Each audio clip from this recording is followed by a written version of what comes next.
bu tarixi günlə bağlı istəyirəm danışaq. Çünki biz Ərdoğanı hər zaman Qarabağın ayrı-ayrı bölgələrin, Füzulidə, Zəngilanda, hava limanlarının açılışında iştirak edərkən görürəm. Yəni birgə açılışda iştirak edilir. Azərbaycan prezidenti ilə İlham Əliyevlə Ərdoğan birlikdə o lenti kəsirlər. Bu dəfə də ənənə dəyişmədi.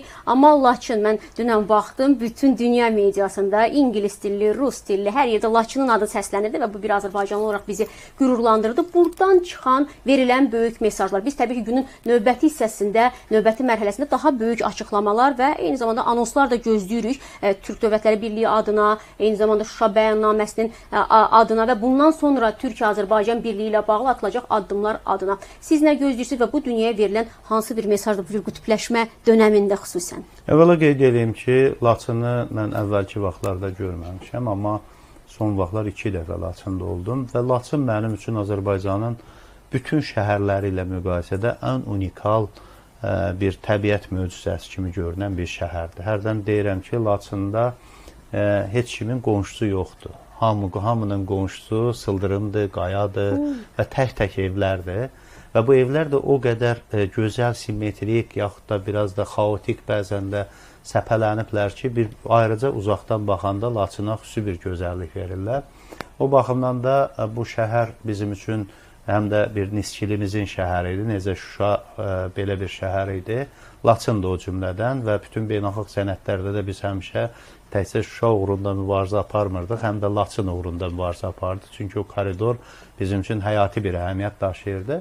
Və bu gün də əslində Türkiyə prezidenti, Azərbaycanın böyük dostu cənab Ərdoğanın bura səfəri birinci səfər deyil. Şuşaya, deyək ki, Füzuliyə, Zəngilana səfərlər olmuşdur və bu səfərlərin hamısı da böyük bir tarixi əhəmiyyətə malik idi. Amma bu Laçın səfərinin bir fərqli bir izahı var məncə. Bu xüsusilə də böyük gözlənilən böyük sülh sazişi ərəfəsində məhz Laçından Ermənistana ən yaxın məntəqədən Türkiyə prezidentinin Azərbaycan prezidenti ilə və Pakistan baş naziri ilə birlikdə boy göstərməsi, heç nə danışmasalar belə, heç bir söhbət eləməsələr belə, boy göstərməsi kifayətdir ki, biz yəni digərlərinə bu proseslərdə hansısa bir şəkildə geriyə çəkmə, yaxud da onu əngəlləmə düşünən bütün qüvvələrə sözsüz bir mesaj veririk. Əslində,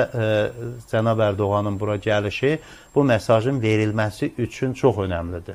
Laçında da Azərbaycan prezidenti ilə bir yerdə bu açılışları gerçəkləşdirmək, Pakistan baş naziri ilə bir yerdə bu prosesləri dünyaya nümayiş etdirmək, dünyanın aparıcı güc mərkəzlərindən biri olan, xüsusilə də şərq arealında ciddi bir sayılan dövlət statusunda olan Pakistan və Türkiyənin Azərbaycanla bir yerdə görüntüsü bütün hamı üçün, dostlar üçün də, düşmənlər üçün də aydın bir mesaj verir və biz bunu hər halda yüksək qiymətləndirməliyik və sevindirici haldır ki, bu həm də 28 mayda baş verir və müstəqillik günümüzün tarixinə 100 il, 110 il əvvəlki tarixinə geri dönüb baxanda xəyalımıza gəlməyən, təsəvvürümüzə gəlməyən bir hadisənin şahid olduğunu görürük və bizim nəsillərin əvvəlki nəsillərdən nə qədər özünü xoşbəxt hesab etməsi üçün